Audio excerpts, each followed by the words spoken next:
Good morning, student. Today we will discuss the chapter third, drainage system. इससे पहले बच्चों आपने इंडिया लोकेशन के बारे में पढ़ा, लेकिन जो सेकंड चैप्टर था हमारा वो आपके सिलेबस में नहीं है, वो भी इम्पोर्टेंट था, लेकिन कोरोना की वजह से ये जो सेकंड चैप्टर है वो नहीं कर पाए हम। तो उसमें था फिजियोग्राफी, था भी माउंटेन के बारे में दी हुई थी, लेकिन यहाँ पर हम पढ़ेंगे ड्रेनेज सिस्टम। तो you have observe water flowing through the rivers, नाला। बच्चों आपने पानी बहता देखा होगा रिवर के अंदर, नाले जो नाले होते हैं उसके अंदर चैनल के रूप में।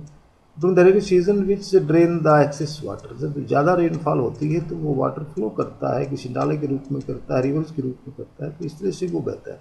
Had this channels not been there, large scale flooding would have occurred wherever channel are the ill defined और द चौक। जो कई बार आप देखते भी, अगर इस चैनल को सही तरह से इसको फ्लो नहीं करता है, इसको चैनलाइज नहीं किया जाए लार्ज स्केल पर, तो इसकी कारण फ्लड आ जाती है।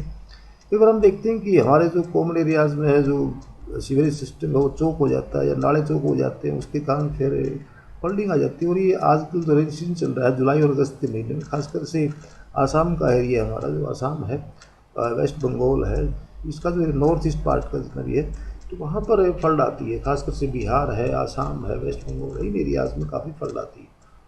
तो यहाँ पर हम बात करेंगे ड्रेनेज के बारे में। The flow of the water through well defined, देखिए जो वेल डिफाइंड इसको हम कहते हैं, जो एक कोई वाटर चैनल होता है उसको एक वेल डिफाइंड रूप से जब बहता है, the flow of water through the well defined channel is known as the drainage बोलते हैं उसको। यानी जब रेनफॉल होती है तो उसका वाटर जो है वो फ्लो करता है एक डिफाइंड के रूप में, एक नाले के रूप में करता है।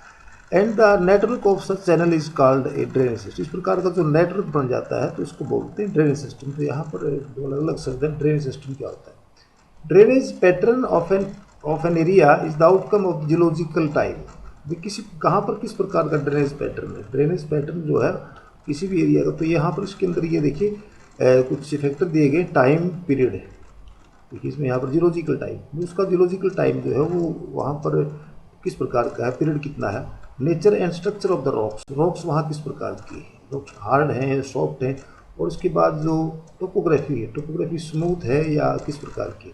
स्लोप, स्लोप वहाँ पर कितना, slope is very important. Slope and amount of the water flowing, और उसमें कितना पानी जो है वो बहता है। And the periodicity of the flow, और वो कितने टाइम तक बहता है। यानी कोई भी रिवर है तो वो वहाँ पर किस तरह से बहती है, उसके अंदर वाटर कितना आएगा, और उसमें जो उसकी जो स्पीड होगी, फ्लो होगा, वो किसके ऊपर डिपेंड करता है, वहाँ की जो रॉक्स हैं, टोपोग्राफी है, और अमाउंट ऑफ वाटर फ्लोइंग, और उसके बाद वो कितने टाइम तक बहता है। कुछ रिवर ऐसी होती है जो पूरा साल चलती है, इसमें से जैसे हम बात करते हैं गंगा है, तो गंगा जो है वो एक पेरिनल रिवर्स है। लेकिन बाकी जो रिवर्स हैं, अगर जैसे बात करते हैं जो साउथ इंडिया के रिवर हैं, ऑलमोस्ट जो है वो सीजनल रिवर्स है, they depend on the rainfall. अगर रेनफॉल होती है तो चलते, अदरवाइज नहीं चलता। हमारे यहाँ भी देखते हैं बहुत से नाले हैं, आजकल जैसे रेनफॉल हो रही है तो उसके कारण उसके अंदर फ्लड आ जाती है, तो इस प्रकार की प्रॉब्लम नहीं है। Do you have river near village और सिटी? आपने कभी जो कोई रिवर देखी होगी, जैसे हमारे आसपास यहाँ यमुना है, या शाहबाद में जाते हैं तो वहाँ पर मारकंडा, मारकंडा भी कोई ट्रिब्यूटरी है।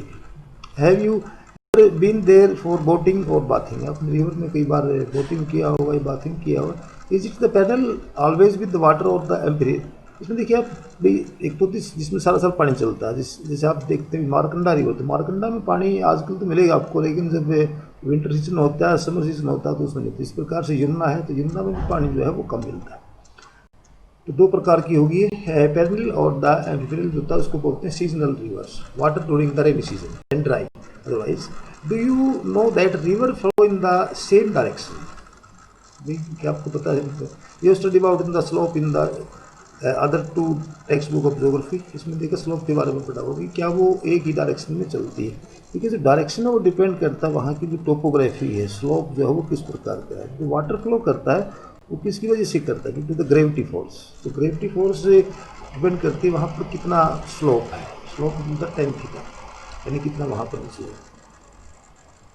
Can you then explain the reason for the water flowing from the one direction to others? Why do the river originate from the Himalayas? भी हिमालय से रिवर क्यों चलती है? क्योंकि माउंटेन का जो एरिया है वो ज़्यादा स्लोप वहाँ पर ज़्यादा है, रेनफॉल होती है या आइस मेल्ट होता है। जैसे गर्मी सीजन आता है तो वहाँ पर आइस मेल्ट होती है। जैसे बात करते हैं जो गंगा रिवर है, गंगोत्री से निकलते, यमुना जो दोनों एक ग्लेशियर है।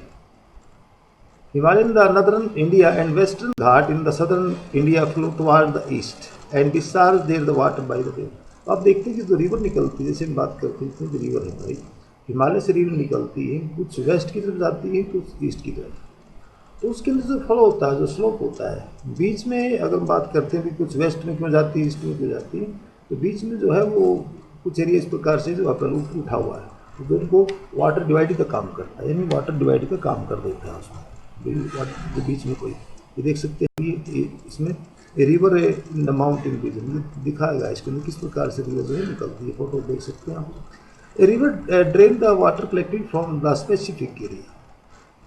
जो जब रिवर से रेनफॉल होती है तो उसके जो नाले छोटे नाले बन जाते हैं, उसके बाद फिर जो एरिया है जिस एरिया से पानी इकट्ठा हो जाता है आकर के नाले, उसको बोलते हैं कैचमेंट एरिया। यानी जो एरिया देखिए river drain the water collected from the specific area से पानी आता है, which is called the catchment. उसका जो एरिया है उसकी बात करते हैं पूरे एरिया की, जैसे मान लीजिए रिवर निकल रही तो इसका जो कैचमेंट एरिया वो पीछे होगा।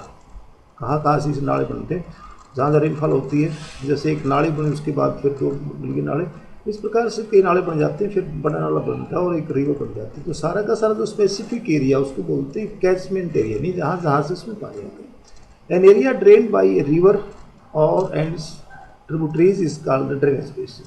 तो देखिए इसमें ड्रेन बेसिन और कैचमेंट का फर्क होता है। ये जो कैचमेंट एरिया है छोटा होता है, कैचमेंट एरिया जो है कि उसका होता है ट्रिब्यूटरी का हो सकता है, लेकिन जब कोई ट्रिब्यूटरी एक बड़ी उसमें मिल जाती है, बहुत सी ट्रिब्यूटरी मिल जाती है पर जाकर के बनती है area drained by a river and it's tributaries, यानी खुद भी और उसकी जो ट्रिब्यूटरी जो सहायक नदी है उसको मिलाकर के बोलते हैं ड्रेनेज बेसिन। तो ये कुछ टर्म है कैचमेंट एरिया और ड्रेनेज में थोड़ा सा डिफरेंस आप देख सकते हैं।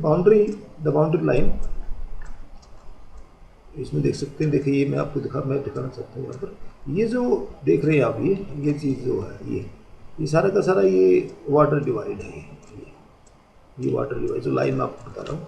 तो ये जो लाइन आपको बीच में दिख रही है, ये जो लाइन दिखा रहे हैं, तो यहाँ से जो रिवर है ये देखिए, ये जो इंडस है, इंडस तो उसकी सहायक नदियाँ हैं, झेलम, चिनाब, रावी, सतलुज, ब्यास, ये सारी की सारी जो है वो इंडस में मिल जाती है और ये अरेबियन सी जाकर के गिरती है।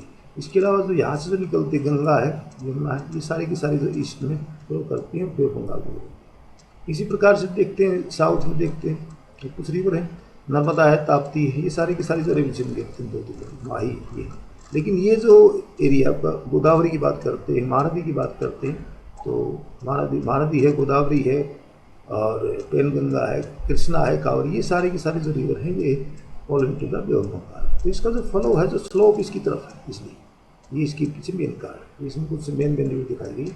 इसी प्रकार से ब्रह्मपुत्रा यहाँ से फ्लो करती हुई और ये देखिए नामचा बालवा प्लेस है यहाँ पर, ये इस प्रकार से टर्न करती है, यहाँ पर बहुत बड़ा एक महाखंड बनाती है। उसके बाद फिर देखिए यहाँ पर आकर के फिर बांग्लादेश मिल जाती है, गंगा और ब्रह्मपुत्रा मिलती है यहाँ पर। इनको कहीं पर जमुना बोलते हैं, कहीं पर पद्मा बोलते हैं, कई नाम उसकी जाती है। और फिर ये सबसे बड़ा जो डेल्टा बनाते हैं मिल करके गंगा ब्रह्मपुत्र का डेल्टा यहाँ पर काफ़ी फर्टाइल है, बांग्लादेश का एरिया है, वेस्ट बंगाल का एरिया है हमारा। तो ये मैप को ध्यान से देखें आप, इसकी बहुत सी फिर सहायक नदियाँ हैं, धीरे धीरे से कर करके आगे मैं आपको बताना चाहूँगा। इसमें कुछ देखिए यहाँ पर अब इम्पोर्टेंट ड्रेनेज पैटर्न किस प्रकार से बनते हैं। देखिए जो पैटर्न है भाई ड्रेनेज सिस्टम, अब वहाँ पर स्लोप किस प्रकार का है, जो टोपोग्राफी है वो किस प्रकार की है। कई बार आप देखते हैं द ड्रेनेज पैटर्न और resemble like the branch of tree, जैसे एक ट्री होता है भाई, बहुत सी उसकी शाखाएँ हो जाती है, मिल जाती है, उसको बोलते हैं डेंट्रिक। यानी जो बहुत सी जो नाले हैं मिलेंगे उसमें, और उसकी जो ट्रिब्यूटरी है, जैसे पेड़ की जो ब्रांच होती है, शाखाएं देखिए आपने एग्जाम्पल देखते हैं उसको, तो उसको बोलते हैं डेंट्रिक के पैटर्न हो गए, यानी पेड़ की तरह हो गए। दूसरा, when the river originate from a hill और flow in the all direction, देखिए हिल से निकलती है और सभी डायरेक्शन में बहती है। The drainage pattern is known as radial, यानी रेडियल होता है, रेडियस की तरह से निकलते हैं इस प्रकार से, देख सकते हैं यहाँ पे रेडियल पैटर्न होगा। River originate from the hill and flow in the all direction, the drainage pattern is known as the radial pattern होगा इस प्रकार से। और from the Amarkantak range present at the good example, इस प्रकार से निकलती है, देखिए अमरकंटक जो है ये स्थान है, तो वहाँ से निकलती है ये फ्लो। उसके बाद द प्राइमरी ट्रिब्यूटरीज और the river flow parallel to the each other, कई बार उसके पैरेलल, जैसे मान लो एक रिवर है उसके साथ में जो पैरेलल है, पैरेलल आकर के मिल जाती है और उसको बोलते हैं trails. When the primary tributaries of river flow parallel to the each other and secondary tributaries join them at the right angle, उसको जैसे मान लीजिए एक मेन रिवर है और उसमें जो ट्रिब्यूटरी राइट एंगल पर उसके जो है वो ज्वाइंट करती है, इसको बोलते हैं ट्रेलिस पैटर्न बोलते हैं इसको, ट्रेलिस पैटर्न। ये नाम अपने याद रखना कि जैसे डेंट्रिक है, रेडियल है और ट्रेलिस है। In the river discharge there water from all the direction, जब उसका काफ़ी एरिया से वो होता है डिस्चार्ज होता है चारों तरफ से, यानी एक पॉइंट में मिल जाती है इन द लेक और डिप्रेशन, वो लेक मिल जाती है। In the pattern is known as the centripetal, यानी वो एक ही पॉइंट पर आकर के मिल जाती है। In the river discharge there water from all direction से आता है, चारों तरफ से आता है। और एक सेंट्रीपिटल, यानी सेंट्रीपिटल जो है वो रेडियल का उल्टा है, ठीक है। रेडियल से जो है अलग अलग उससे आता है, जाएगा ये उससे, और ये मिल जाता है, ये अलग अलग जाता है, ये मिल जाता है सेंट्रीपिटल। दोनों का जो है आपस में ये इनवर्स रिलेशनशिप है। चलिए देखते हैं, ये मैप अपन देखे थे, तो यहाँ पर हम बात कर रहे थे the line separating the one drainage basin from the other is known as water. Water set नहीं कहेंगे इसको, मैं वाटर डिवाइड कहेंगे। वाटर सेट थोड़ा सा अलग होता है, वाटर इसमें separating from the one drainage basin from the other known as the water divide कर लीजिए बच्चों, इसको मैं काट देता हूँ। वाटर सेट नहीं होता, वाटर सेट तो एक चैनल होता है, थोड़ा सा अलग टाइप का होता है। वाटर सेट आपको बताएंगे, ये वाटर डिवाइड है। देखिए separate in the line one drainage basin from the other is known as the water divide कहेंगे इसको, water. The catchment of the large river are called the river basin, जो catchment है उसका जो area large river basin उसको बोलते हैं river basin. While those of small, जो स्मॉल राइवलेट्स होते हैं और रील्स होती हैं, often refer to the water set. देखिए इसमें आया, यहाँ पर ठीक दिया भाई, जो बहुत बड़ा एरिया उसको बोलते हैं रिवर बेसिन, लेकिन जो एक स्मॉल राइवल्स होते हैं, रील्स होती है, often refer to water channel जो सपोर्ट होते हैं उसको बोलते हैं water set. There is however a slight difference between a river basin and a water set.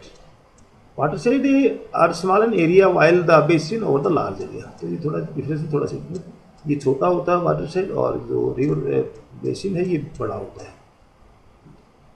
River basin and water set are the marked by the unities. What happen in the one part of the basin or watershed directly affect the other parts or the unit as well करते हैं। देखिए पहले watershed बनता है, उसके बाद छोटा area बनता है, उसके बाद कई वाटरशेड मिल जाते हैं, फिर जाकर के बेसिन बन जाता है। तो इस प्रकार से watershed directly affect the other parts and unit as a whole, यानी उसको भी पूरी यूनिट को जो है वो डिफेक्ट करता है। That is why they are accepted as the most appropriate micro, meso and macro planning region. तो हमें किसी भी एरिया की एक किस्म से माइक्रो लेवल पर, सूक्ष्म लेवल पर, उससे बड़ा फिर जो है थोड़ा सा मैसो लेवल पर, माइक्रो लेवल पर प्लानिंग करते हैं कोई भी रीजन है, तो वहाँ पर हम देखते हैं कि वाटर रिसोर्सेज किस प्रकार के हैं। वहाँ पर रेनी सीजन, जो रेनी सीजन आता है उसमें रिवर फ्लो करते हैं या लगातार वाटर चलता है, क्योंकि अगर हम ध्यान से देखें तो वाटर इज लाइफ। जो हमारा जितने भी संसार के बड़े बड़े टाउन हैं वो किसी न किसी नदी किनारे बसे हैं, तो मेन जो हमारी जो एक्टिविटी है वो वाटर से जो होती है। अगर यहाँ पर वाटर अवेलेबल होगा तो उसके साथ ही सारी एक्टिविटी, चाहे वो हमारा सेटलमेंट है या एग्रीकल्चर है या फिशिंग है, all the activity depend on the water sources. तो रिवर जो है वो सबसे बड़ा सोर्स है वाटर का, और जहाँ जहाँ रिवर्स के अंदर देखते हैं रिवर के आसपास का एरिया वो डेवलप होता है। इंडियन ड्रेनेज सिस्टम में भी divide into the various basis on the basis of the discharge of water. उसका जो बेसिस है डिस्चार्ज कहाँ से पानी आता है उसके अंदर, on the basis of the discharge of the orientation to sea. It may be grouped into the Arabian Sea drainage. कुछ ड्रेनेज जो हम देखा भी अरेबियन सी में करती है और कुछ बे ऑफ बंगाल में होती है। They are separated from the each other through the Delhi ridge. और उनको मैंने आपको दिखा था वाटर डिवाइड में, आपको दिखा था मैप में, मैंने आपको भी ये मैप देख सकते हैं। तो ये जो ये देख सकते हैं आप, ये देखिए यहाँ पर ये जो लाइन दी गई यहाँ पर ये इस प्रकार से आती है दिल्ली रीज, ये इसको अलग करता है, यानी ये जो एरिया है सारा का सारा इधर आ गया और ये इधर आ गया। इस प्रकार से इसमें दिल्ली रीज है वो इसको डिवाइड करता है। Bay of Bengal drainage they are separate from the each other through the Delhi ridge. The Aravallis, Aravalli यहाँ पर माउंटेन है कुछ, और सैदरीज, साउथ में सैदरीज की बात हम करते हैं। Water divides on by the line in figure 3 near 77% of the drainage area, जिसमें से टोटल जो हमारा ड्रेनेज उसमें से 77% जो है वो ये रिवर्स हैं consisting of the Ganga, the Brahmaputra, the Mahanadi, Krishna. ये 4-5 रिवर हैं जिसके अंदर जाता है, देख सकते हैं। तो गंगा, ब्रह्मपुत्रा, ये महानदी और Krishna, is oriented toward the bay of Bengal. इनका सारा का सारा पानी 77% जो है वो जाता है bay of Bengal. While 23% comprising the Indus, जबकि जो है 23% जो है वो उसमें इंडस में आता है, नर्मदा, ये जो अरेबियन सी, द तापी, ये मेन रिवर है, Indus, Narmada, Tapi, Mahi and Periyar system discharge their the water in the Arabian sea. 23% जो है ये जाता है इसमें Arabian sea. On the basis of size of the watershed, the drainage basin of India are grouped into the three categories. एक तो major river basin है, इसका बहुत बड़ा बेसिन है with more than 20,000 square kilometre. तीन इसके रीजन आ गए मेजर रिवर बेसिन, जो बड़ी रिवर बेसिन है, इसमें इसका कैचमेंट एरिया जो है वो 20,000 square kilometre. It include the 14 drainage basin. इसके अंदर जो 14 ड्रेनेज सिस्टम आते हैं हमारे, सच एज द गंगा है, ब्रह्मपुत्रा है, और कृष्णा, तापी, नर्मदा, माही, पेरियार, साबरमती, भारत, ये इस प्रकार से 14 जो है वो रिवर है हमारे, जिनका जो कैचमेंट एरिया है मोर देन 20,000 स्क्वायर किलोमीटर। इसमें अपेंडिक्स दिया आपके पीछे बुक में, सारी उसका दिया कितना किसका एरिया, आपकी बुक के पीछे जो है अपेंडिक्स दिया है, उसमें देख सकते हैं। सेकंड है मीडियम रिवर बेसिन। इसमें कैचमेंट एरिया जो है वो बिटवीन 2000 से लेकर के 20,000 square kilometre. Incorporating the 44 river basin such as the Kalindi, इसमें 44 रिवर सिस्टम आता है, 44 पहले में था 14, इसमें है 44 कालंदी। पेरियार्स, मेघना, ये कुछ रिवर है। इसके अलावा कुछ माइनर रिवर बेसिन आता है जिसमें जो कैचमेंट एरिया है वो 2000 स्क्वायर किलोमीटर से कम है, यानी यहाँ पर देख सकते हैं आप 2000 स्क्वायर किलोमीटर से जो कम का एरिया है। If you look at the figure है, आप लोग मैप देखा, you can see that many river have their sources in the Himalayas and the discharge the waters either in the Bay of Bengal or Arabian Sea। देखा कि mostly जो river है Arabian सी में गिरती है और बे ऑफ बंगाल में गिरती है। Identify these rivers of the north India. Large river flowing on the peninsular plateau have their origin in the western ghat. Western ghat से ओरिजिन होता है and discharge there water in the bay of Bengal. आपने देखा कि western ghat से चलती है लेकिन उसका डिस्चार्ज जो बे ऑफ बंगाल में होता है, जैसे आपने देखा कि कृष्णा है, कावेरी, सारी की सारी। Identify this river of the south India. Narmada and Tapi are two large river which are the exceptions. ये दो रिवर है जो एक्सेप्शन में जो अरेबियन सी में गिरती है, बाकी मोस्टली जो है वो रिवर से है जो साउथ इंडिया की भी, वो they fall into the bay of Bengal. तो उसका जो मेन कारण है बच्चों को मैंने आपको बताया था कि स्लोप, इन वेस्टर्न घाट की जो हाइट है वो ज़्यादा, स्लोप ज़्यादा, इसलिए उसका जो फ्लो है वो बे ऑफ बंगाल की तरफ है। They along with the many small river discharge there water in the Arabian sea. इसके अलावा भी बहुत छोटे छोटे रिवर हैं जो अरेबियन सी में गिरती से माही है। Name this river of the western coastal region from the Konkan to Malabar. उसमें देख सकते हैं नेम द रिवर्स के वेस्टर्न कोस्टल रीजन, इसमें Konkan to the Malabar coast, ये सारा खेल है।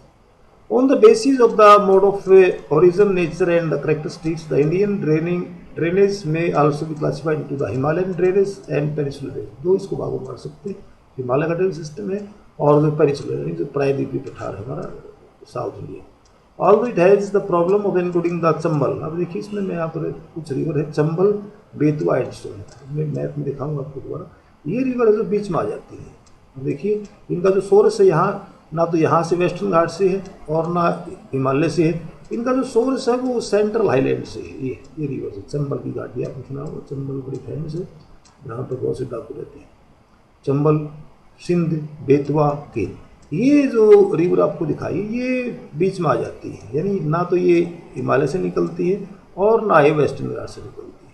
तो इनको कहाँ पर रखें, अलग कैटेगरी में। हालांकि इनका जो फ्लो है अगर देखते हैं यमुना की ट्रिब्यूटरी है, these are the tributary of the Yamuna. ये मध्य प्रदेश में निकलती है, देख सकते हैं आप। राजस्थान का कुछ एरिया आ जाता है, मध्य प्रदेश का आ जाता है, ये देख सकते हैं आप। और ये इसमें यमुना की ट्रिब्यूटरी आगे जाकर के, तो ये यमुना भी जो है गंगा में मिल जाती है।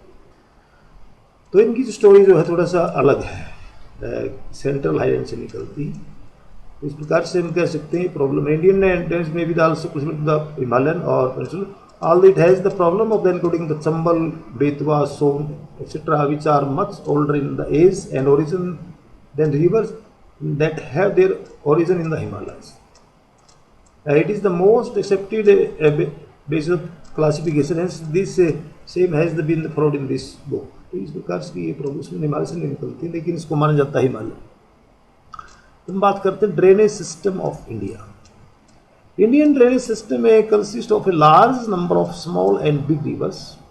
It is the outcome of the evolutionary process on the three major physiographic divisions, the nature and the। देखिए यहाँ पर physiographic division, हमारी जो physiography है वो किस प्रकार की है, यानी माउंटेन किस प्रकार की, the nature and the characteristics of the precipitation।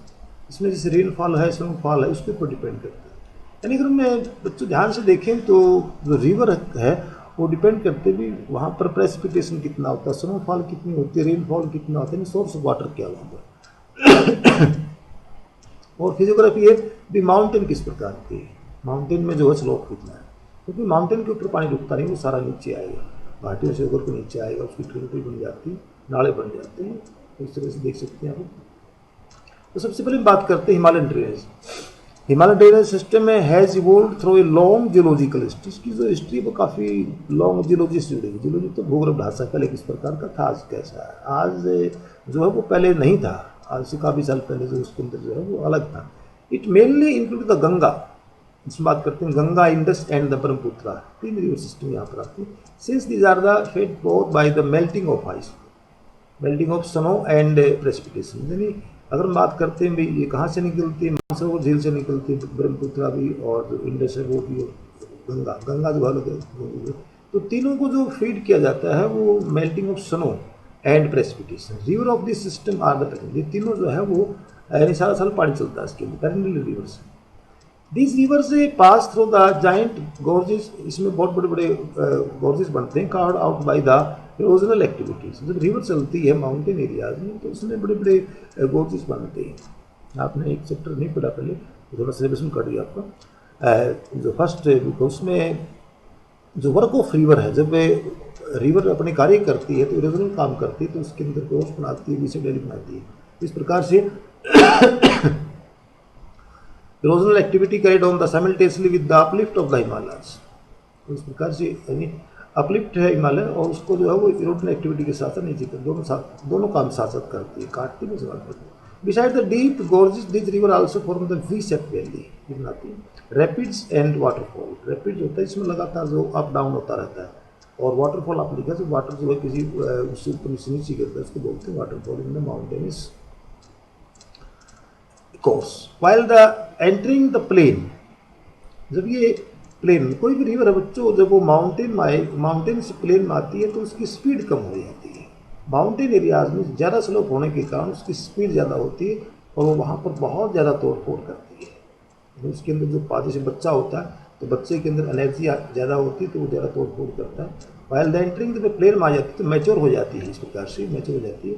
They form the depositional feature, और कई प्रकार के डिपोजिशनल फीचर बनाती है, जैसे ऑक्सबो लेक बनाती है, फ्लड प्लेन बनाती है, ब्रेडेड चैनल। इसका जो वाटर है उसमें स्पीड कम हो जाती है और वो जमा लगता है। इस प्रकार से ऑक्सबो लेक्स हैं, फ्लड प्लेन बन जाते हैं, वहाँ पर जो पानी है वो जमा हो जाता है, उसके अंदर सेडिमेंट्स में। ब्रेडेड चैनल, कई बार ब्रेडेड चैनल होता है, बीच में एक बड़ा हो जाता है, वो पानी उसका जो वाटर है वो कई भागों में बढ़ जाता है। And deltas near the river mouth, उसके बाद जब ये सीमी गिरती है उससे पहले डेल्टा, जिसमें आपको बता था गंगा ब्रह्मपुत्रा का डेल्टा। तो ये कुछ इसकी लैंड फॉर्म है जो रिवर के द्वारा बनाई जाती है आमतौर पर। In the Himalayan reaches the course of this river is highly tortuous but the plain they display strong meandering. देखिए यहाँ पर अगर हम बात करते हैं हाईली, इसके अंदर ज़्यादा तोड़ फोड़ करती है, टोटस कम होता है, तो ज़्यादा एक्टिविटी इसकी होती है माउंटेन एरिया में। बट और the plain they display strongly meandering tendency and the shift there the course is frequently. उसका जो कोर्स है, जो उसका टेंडेंसी जो है वो मेंडरिंग होता है, वो उसमें घुमाव आ जाता है, यानी मेंडरिंग को बोलते हैं हम, एक किस्म से उसके अंदर घुमाव आ जाता है, उसके मोड़ पड़ जाते हैं। River Kosi is also known as the sorrow of Bihar. अगर हम बात करते हैं जो कोसी रिवर है उसको बिहार की इसमें जहाँ पर फ्लड आती है, has been the notorious for the frequently changing of course. ये अपना जो कोर्स है वो फ्रीक्वेंटली चेंज करता है, डिपेंड्स वहाँ पर रॉक्स किस प्रकार की है, यानी अपना जो कोर्स जहाँ से वो चलती है उसको चेंज कर लेती है, जिसके कारण वहाँ पर आमतौर पर फ्लड आती है। इस प्रकार की एक्टिविटी होती है। तो Kosi is the sorrow of Bihar, Kosi के कारण हर साल जो है वो बहुत नुकसान वहाँ पर होता है बिहार के अंदर। Kosi brings huge quantity of sediments from the upper reaches and deposits in the plain, और ये काफ़ी मात्रा में जाती है, वहाँ पर जमा करती है। द कोर्स गेट ब्लॉक, इसके कारण जो कोर्स है उसका जो रास्ता वो ब्लॉक हो जाता है, and consequently the river change its course, उसके छोड़ करके फिर वो दूसरा रास्ता, जैसे बात करते हैं भी जो रिवर ऊपर से आती है उसके साथ काफ़ी मात्रा में सेडिमेंट होता है, सेडिमेंट जमा कर देती है, फिर नेक्स्ट ईयर फिर जब ज़्यादा उसके अंदर पानी आ जाता है वो जमा हो जाता है, फिर वो अपना जो रास्ता वो चेंज कर लेती है। तो इसलिए लोग जहाँ पर बसे सोचे भी यहाँ पहले कुछ नहीं था, आज ठीक ठाक रहेगा, तो फिर वो जो रिवर का वाटर जब ज़्यादा उसमें फ्लो होता है वाटर में, तो फिर आस पास के एरियाज में आ जाता है और इसके कारण वहाँ पर फ्लड आती है, ये इसका मेन कारण। The river changes its course. Why does the Kosi river bring such a huge quantity of the sediments from the upper reaches? इसकी स्पीड ज़्यादा होती है, स्पीड ज़्यादा होती है और वहाँ पर जो रॉक्स हैं वो हार्ड नहीं है, सॉफ्ट है, इसके कारण वो जमा कर देती है वहाँ पर, वहाँ से लाती है और वहाँ पर जमा करती है। Do you think that the discharge of the water in the rivers in the general and the Kosi in the particular remains the same, or does it fluctuate? Fluctuate करता रहता है उसको, ये डिपेंड करता है कि वहाँ पर रेनफॉल कितनी होती है। तो कोसी जो रिवर है वो सीजनल रिवर है, इसमें ज़्यादा पानी नहीं होता, लेकिन इसमें भी कई बार रेनफॉल ज़्यादा होती है, रेनफॉल ज़्यादा होने की वजह से जो उसके अंदर फ्लक्चुएट करता है। When the does the river course receive the maximum quantity of the water, what are the positive and negative effect of the flooding. देखिए फ्लडिंग का जो अगर ज़्यादा होता है तो उसमें नुकसान हो जाता है, फसलें ख़राब हो जाती हैं, सेटलमेंट ख़राब हो जाती है, आसपास के इलाज में बीमारी फैलती है।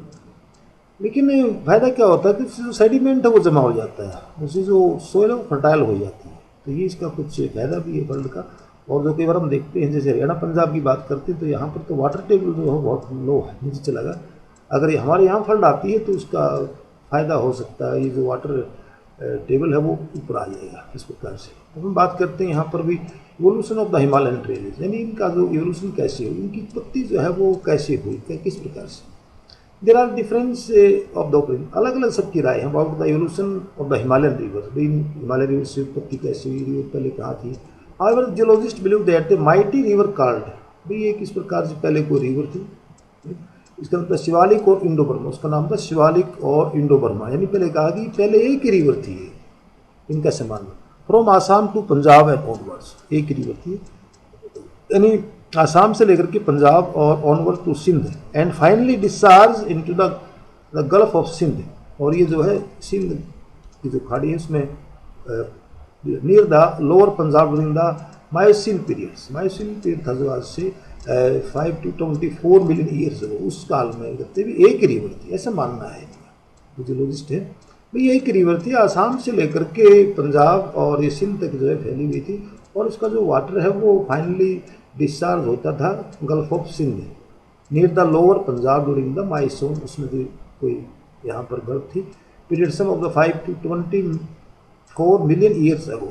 इसमें एक टेबल सीधा table of geological time scale chapter ये 2 में दिया गया professor geography, and the remarkable continuity, उनका भी एक रिमार्केबल जो continuity of the Shivalik and its the lacustrine origin, एक पीढ़ी का नाम है lacustrine origin, and the alluvial deposits consisting of sand, लगातार जो उसके अंदर इस प्रकार से एल्वियल डिपॉजिट होता रहा, sand and silt, clay boulders and the conglomerate, इस प्रकार डिफरेंट टाइप के सैंड है, सिल्ट है, क्ले है, बोल्डर्स है, कंग्लोमरेट एंड स्पोर्ट्स दिस ये करते ही इसको स्पोर्ट करते भी वहाँ पर इस तरह का जो मेटल पाया जाता है जिसके तरह यहाँ पर कोई रिवर्स थे इस प्रकार से। It is the period that the in due course of time Indo Burma river was dismembers into the 3 main, उसने कहा भी समय के साथ जो है इसके अंदर 3 जो इसके मेन ड्रेनेज सिस्टम होगी, the Indus and its the 5 tributaries, जैसे आप देखते हैं इंडस की जो है 5 ट्रिब्यूटरीज हैं, मैं इसमें देख सकते हैं यहाँ भी इंडस की जो है वो झेलम, चिनाब, रावी, व्यास, सतलुज, इसकी 5 tributaries, Ganga and it's Himalayan tributaries in the central part, and the stretches of the Assam and Himalayan tributaries, ये देख सकते हैं फिर Assam Himalayan tributaries in the eastern part. The dismemberment was the probably due to the Pleistocene upwell, इसमें कहा कि इस युग में जो है जो बीच का जो पार्ट था, जो जहाँ पर जिसमें वाटर डिवाइड की बात करी है, तो pleistocene upheaval in the western Himalaya, western Himalaya जो है वो ऊपर उठ गया, बिल्कुल the upliftment of Potwar plateau, मैंने कहा ये जो पोटवार प्लेटो है ये इसमें ऊपर जो उठ गया, which acted as the water divide, जो आज का जो है वाटर डिवाइड के रूप में काम करता है। The Indus and the Ganga drainage system like wise the down thrusting of the Malda, इस प्रकार से नीचे जो डाउन थ्रस्टिंग तो नीचे बैठ गया, एक भाग ऊपर उठ गया और इस down thrusting of the Malda gap, दोनों के बीच में जो है वो गैप हो गया, and between the Rajmahal hills and the Meghalayan plateau during the mid pleistocene periods diverted to the Ganga and Brahmaputra system to flow the toward the, इस प्रकार से अभी इसके बीच में जो है ये ऊपर उठ गया और एक पार्ट नीचे चलेगा दिल्ली जो है इस प्रकार से, और इसके बीच में जो वाटर डिवाइड का काम करता है। तो ये सबका इसके बारे में बात करते हैं। River system of the Himalayan ranges, अब यहाँ पर सबसे पहला जो सिस्टम है रिवर सिस्टम है, इसमें लेते हैं Indus system. The Himalayan drainage consist of the several river system but the following are the major river system. अब इसमें देख सकते हैं हिमालय का जो इंडस को लेते सबसे पहले, it is one of the largest river basin of the world covering an area of the 11,65,000 square kilometre in India में ही, and 3,21,289 square kilometre, and total length of the, total length अगर बात करते हैं तो ये इसका देखिए 2,880 किलोमीटर, और इंडिया में इसकी जो लेंथ है वो 1,114 किलोमीटर। तो इसका टोटल ये कुछ पॉइंट याद सकते हैं कि टोटल इसका कवरिंग एरिया इतना है इंडिया में, और टोटल इसका इतना। The Indus also known as the Sindh, इसको हम सिंध नदी भी कहते हैं, सिंध।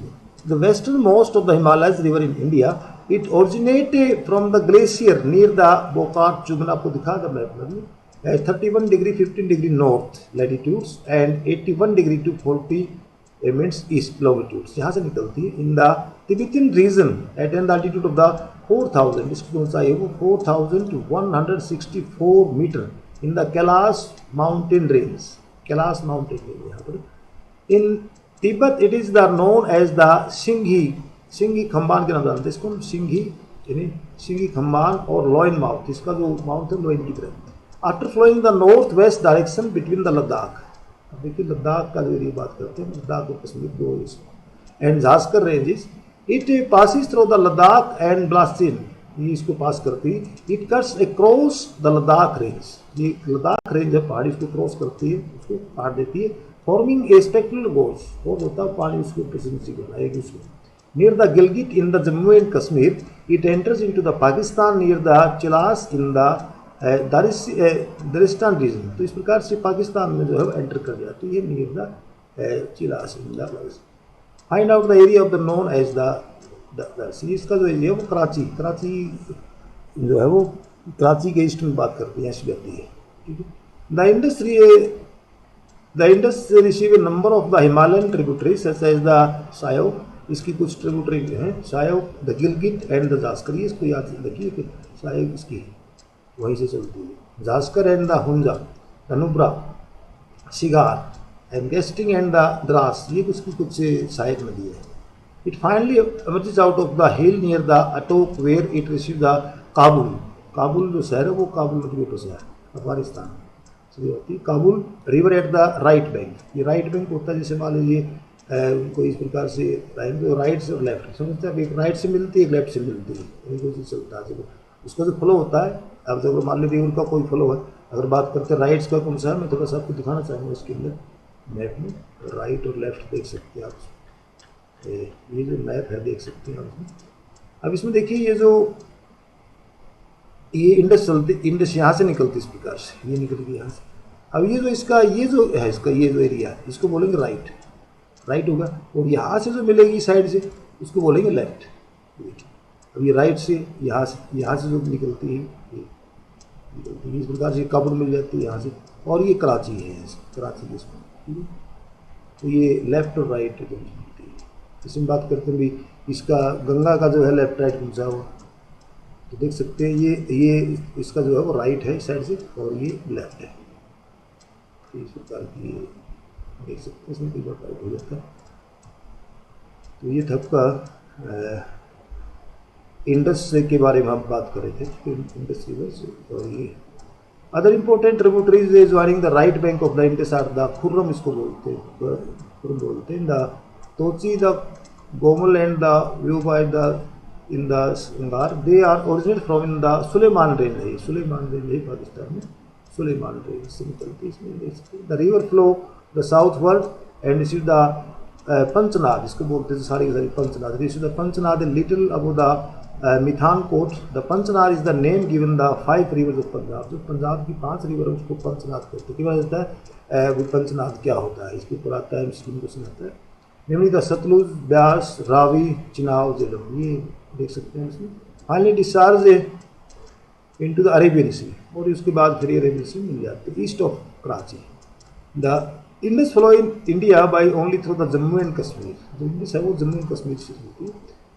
उसके बाद इसकी tributary Jhelum is an important tributary of the Indus, rise from the spring at the Verinag situated of the foot of the Pir Panjal से निकलती है और south eastern part of valley of Kashmir. It flows through the Srinagar and the Wular lake के पास है. Before entering the Pakistan through deep narrow gorges it join the Chenab near Jhang in the Pakistan. वो चिनाब के अंदर जो है वो इसका मिल जाती है, यानी चिनाब की ये tributary. Chenab is the largest tributary to the Indus. It is form by the 2 stream.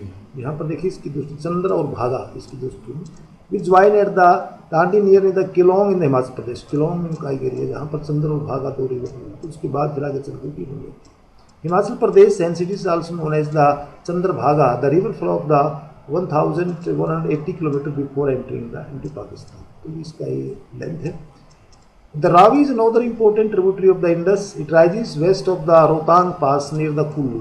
देखना लगे तो रोहतांग पास है, वहाँ पर बच्चों रोहतांग पास से निकलती है. Himachal Pradesh flow through the Chamba valley of the state before entering the Pakistan and joining the Chenab near the Sarai Sindhu के पास मिल जाती है. It drains the area link between the south eastern part of the Pir Panjal and the Dhauladhar villages. उसके बाद ब्यास भी रोहतांग पास निकलती है. Beas is another important tributary of the Indus, originating from the Beas Pool near the Rohtang Pass at an elevation of the 4,000 meter above the mean sea level. The river flows through the Kullu Valley and forms the gorges at the Kapian Large in the Dhauladhar range. It enters the Punjab plains where it meets the Satluj near the Harike Barrage. Satluj originates in the रक्षास ताल near the Mansarovar. देखिए सतलुज जो है वो Mansarovar lake से निकलती है. At an altitude of the 4,550 metre in Tibet, where it is known as the ancient Khambab. It flows almost parallel to the Indus for about the 400 kilometre before entering India. It comes out a गोड at the रोपड़ पंजाब पड़ता है, यहाँ पर ये बनाती है. Passes through the Shipki La on the Himalayan ranges and enters the Punjab plains. It is an descendant river. It is a very important tributary. It feeds the canal system of the Bhakra Nagar project के ऊपर बनाई. Bhakra Nagar project इसी के ऊपर इस प्रकार से